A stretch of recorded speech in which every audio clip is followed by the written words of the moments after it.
Boa noite, é um prazer muito grande estar aqui com você na TVN Brasil, no programa Acalento. Hoje, segunda-feira, final de mês, começando na próxima amanhã, começaremos um novo semestre. E para terminar esse mês, nós trouxemos no programa de hoje um grupo de pessoas, uma galera, muito gente boa. Eu participei do curso deles, achei excelente. E a gente vai falar hoje sobre hipnose. O que vem a ser hipnose? Então, do meu lado direito está o meu amigo Gustavo. Tudo bom, Gustavo? Opa, tudo ótimo, maravilha, é um prazer estar aqui. E vai ser um programa aí sensacional. Beleza, e do meu lado esquerdo está o meu amigo Marcos. Tudo bom, Marcos? Tudo bom, Túlio. É um prazer estar aqui com vocês, com o pessoal aí assistindo a gente online. Gente, o programa TVN, a TVN pega só 23 países, então vocês têm a oportunidade de só falar com 23 países, gente dos Estados Unidos, do Canadá e por aí vai. Então, hoje a gente vai falar sobre hipnose, mas antes de a gente começar a falar sobre hipnose, você poderia, vou começar com você, Guilherme. Gustavo. Você poderia falar para a gente como é que você conheceu a hipnose, o que fez com que você levasse a hipnose, o que vem a ser hipnose? Você pode conversar com nossos internautas?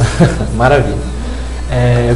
A hipnose, assim, veio na minha vida muito depois, né? Eu comecei mais na área da oratória. Então eu tinha muita dificuldade de falar em público, passava vergonha, tinha dificuldade de falar com pessoas, relacionamento na escola. E aí eu comecei a pesquisar como é que eu poderia me comunicar melhor. E aí eu entrei nessa área da oratória. Na oratória eu fui pro coaching. Eu falei, coaching é legal, ajudar as pessoas, se descobrir, autoconhecimento. Do coaching, aí eu descobri um negócio chamado PNL, Programação Neurolinguística, que para mim foi um divisor de águas. E daí, da programação neurolinguística para a hipnose foi um salto. Então já tem um tempinho aí que a gente está atuando nessa área. E é por isso que a gente gosta disso aí. Tá aí, mas o que te levou a buscar a hipnose? O que fez com que você buscasse a hipnose na sua vida? Perfeito. A hipnose, quando eu comecei a trabalhar com a parte de coaching, eu vi que o coaching ele tinha uma mudança muito poderosa, ele é uma ferramenta de mudança muito grande, só que ele tinha uma certa limitação. Chegava a um ponto em que as pessoas tinham um pouco de dificuldade de reconhecer aqueles erros, de ver no que elas estavam pecando, e às vezes elas não sabiam por quê. Às vezes elas estavam lutando conscientemente com um problema, só que o subconsciente estava lutando contra elas. Então era uma luta dela contra ela mesma. E aí na hipnose eu vi um atalho, uma coisa diferente, uma forma de mudar esse paradigma que o coaching estava impedindo, ou seja, um processo mais rápido e muito mais eficiente. Por isso que eu encontrei aí a hipnose por um acaso, inclusive. Que legal, gente. Olha só, é nessa caminhada que a gente vai, né, nessa nossa vida, que nós vamos começando a descobrir coisas, a desenvolver novos conhecimentos, e a gente vai, às vezes, a gente traça um rumo e no meio do caminho vão surgindo novas oportunidades e a gente vai mudando nossos rumos, né? E eu queria também avisar para vocês, nossos internautas, que acabou de chegar também o Pedro. Tudo bom, Pedro? Tudo ótimo, Túlio. Beleza? Tudo tranquilo. Pedro, fala um pouquinho de você pro pessoal. Bom, Túlio, como você já sabe, eu sou mágico, mentalista, hipnólogo, economista também. Eu comecei na hipnose na mágica. Eu tinha muita vergonha de falar com as pessoas, eu tinha muita vergonha de entreter os outros, de puxar uma conversa, puxar um assunto. Então eu usei a mágica como válvula de escape, usei o mentalismo como válvula de escape, né? Acabei aprendendo mágica, aprendendo mentalismo, e daí eu comecei a interagir mais com os outros, comecei a ser o centro das atenções, podemos dizer assim, com mágica e mentalismo, e daí veio a hipnose. Daí eu descobri a hipnose e estou no ramo até hoje, né? Eu amo o que eu faço, né? Muito bem, gente. Olha só, mande áudio se você quiser para esse número que está aparecendo aí embaixo, ou então mande a sua mensagem pelo WhatsApp, que eles estão aqui para poder responder as perguntas que vocês quiserem, né? E então, Marcos, me fale um pouquinho sobre você, fala para os nossos internautas, quem é você, como é que você surgiu nessa caminhada, como é que a hipnose surgiu na sua caminhada?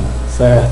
Então, Túlio, diferente do meu amigo Gustavo e do meu amigo Pedro, a hipnose ela surgiu para mim, eu atuo na área da psicologia, então desde os primeiros semestres eu ouvi falar hipnose, só que o pessoal falava mal da hipnose. Então eu falei assim, isso é interessante, até comentei com um professor, falando, professor, se pegar essa parte da hipnose, juntar com a análise do comportamento, ele falou, não tenta misturar não. Então, a partir daí, eu fiquei meio encucado com isso. E a partir disso, eu comecei a procurar, pesquisar e em algum dos cursos que eu fiz, eu encontrei o nosso grande amigo Gustavo, que o Gustavo em outro curso conheceu o Pedro.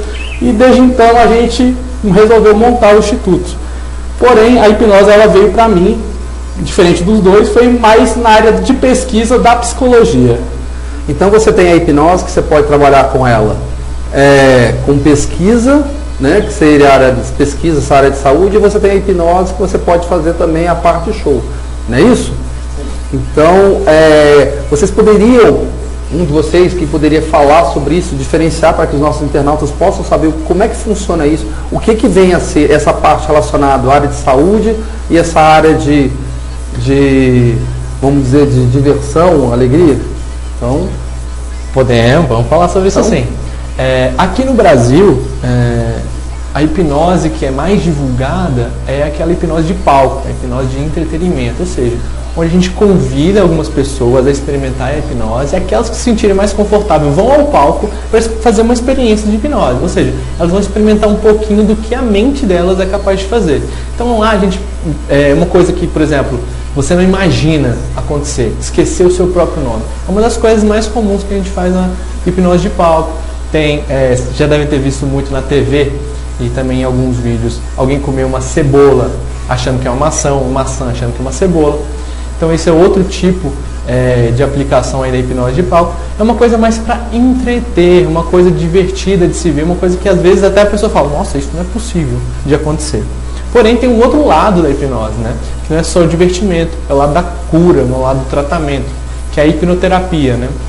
A hipnoterapia, hoje, ela ajuda muitas pessoas em diversos casos, tanto para gagueira, fobias, então assim, você tem medo de altura, medo de avião, medo de barata, todo tipo de fobia, que às vezes é uma coisa irracional que a gente consegue tratar com a hipnose, entende? E de uma maneira muito mais fácil, às vezes, do que com outros tratamentos. Às vezes, um psicólogo pode demorar de 2, 3, 4, 5 anos e ele não tem um resultado tão efetivo. Já com a hipnose, a gente consegue utilizar o subconsciente ao nosso favor e o resultado fica muito mais rápido e efetivo, tá? Mas uma coisa que eu gostaria de falar, não me alongando muito, é porque é muito importante a hipnose de entretenimento, porque a hipnose se divulgou no mundo, não só no Brasil, com entretenimento. Se não fosse o entretenimento, a hipnose não estaria onde ela está hoje. Infelizmente no Brasil não está tão difundida, não é tão utilizada como deveria ser, mas nos outros países ela começou assim e tem tido resultados sensacionais. Pô, isso é legal, gente. Olha só, então você que quer conhecer um pouco mais sobre hipnose, você tem que procurar essa rapaziada aqui. Essa rapaziada pode ajudar você tanto na área de diversão, que eles podem promover shows para vocês, na sua residência, nos eventos que eles podem fazer em festas de empresas, ou até mesmo ajudar na sua área de saúde, como ele falou. Mas alguém poderia me falar, existe outro vídeo falar também sobre a hipnose dentária. Algum de vocês poderia falar sobre isso também? Claro, podemos. Então, bom, hoje eu acho que a área da saúde, eu acabei esquecendo de dizer que eu sou estudante de medicina também, e hoje na área da saúde, o que a hipnose está mais difundida justamente na odontologia, né? A gente tem grandes referências hoje em hipnose, que são dentistas, aqui no Brasil mesmo e fora do Brasil, que já usam como tratamento dentário o uso da hipnose. Como que? Com anestesia, tirar alguma fobia. Muita gente tem fobia de dentista, é normal. Muita gente chega no consultório desses dentistas que usam hipnose com medo e o dentista já faz o procedimento lá da hipnose, já retira a fobia do paciente e consegue fazer o procedimento normal. Tem gente que tem alergia à anestesia, o dentista pode usar também. E ouvi dizer, com fontes confiáveis, amigos meus da área da odonto, da área da hipnose também, dizendo que estão tentando, ainda não tiveram resultados, mas estão tentando usar a hipnose em outras áreas dentro da própria odontologia, como reduzir o tratamento de um aparelho, por exemplo, reduzir o tempo do tratamento de um aparelho. Estão tentando usar a hipnose para ver se eles conseguem fazer isso, mas por enquanto ainda sem resultados. Tá legal. Então, Marcos, então fala um pouquinho sobre a parte da psicologia e a hipnose. Como é que é o efeito disso dentro da psicologia e a hipnose? Certo. Então, a psicologia tem várias áreas, né? Tem Gestalt, tem análise do comportamento, tem psicanálise, que é de onde veio Freud, né? O criador da psicanálise, utilizava a hipnose, porém ele abandonou a hipnose porque antigamente a hipnose não era tão efetiva para Freud. O que acontece? Os sintomas eles desapareciam por curtos períodos de tempo e depois desse período de tempo o sintoma voltava a aparecer. Porém, Freud, a hipnose, desde então, ela foi evoluindo. E, hoje em dia, os sintomas, eles não desaparecem. O Freud, abandonou a hipnose e criou o quê? Simplesmente a cura pela fala, que seria a psicanálise. Você vai fazendo associações livres, porém, sem o transe, sem o estado de transe. Isso é a hipnose para psicanálise. Gestalt, tem a síndrome da cadeira vazia, que você imagina a pessoa na cadeira vazia e você vai conversar com essa pessoa. Porém, a hipnose, ela consegue potencializar essa terapia. Por quê? Porque você não vai imaginar a pessoa vai estar lá, você vai estar vendo a pessoa. Então, tudo que você utiliza na hipnose, usa na psicologia, você consegue usar a hipnose como uma ferramenta para potencializar as abordagens da psicologia. Então o resultado é mais rápido, seria, quando você fala potencializar, significa a pessoa que levaria um tempão fazendo um trabalho terapêutico, ela vai reduzir isso. Ela vai reduzir, e não só reduzir, mas também às vezes conseguir refletir melhor sobre o que as abordagens, o que ela precisa tratar. Então ela vai conseguir potencializar tudo. Ela consegue potencializar, tratar a fobia, tratar a ansiedade, isso em algumas poucas sessões, para depois tratar realmente a causa daquela ansiedade. É como se a hipnose ela cicatriza, ela vai curar um pouquinho aquela ferida. Porém, a psicologia ela consegue ir mais a fundo, saber o porquê que teve aquela ferida.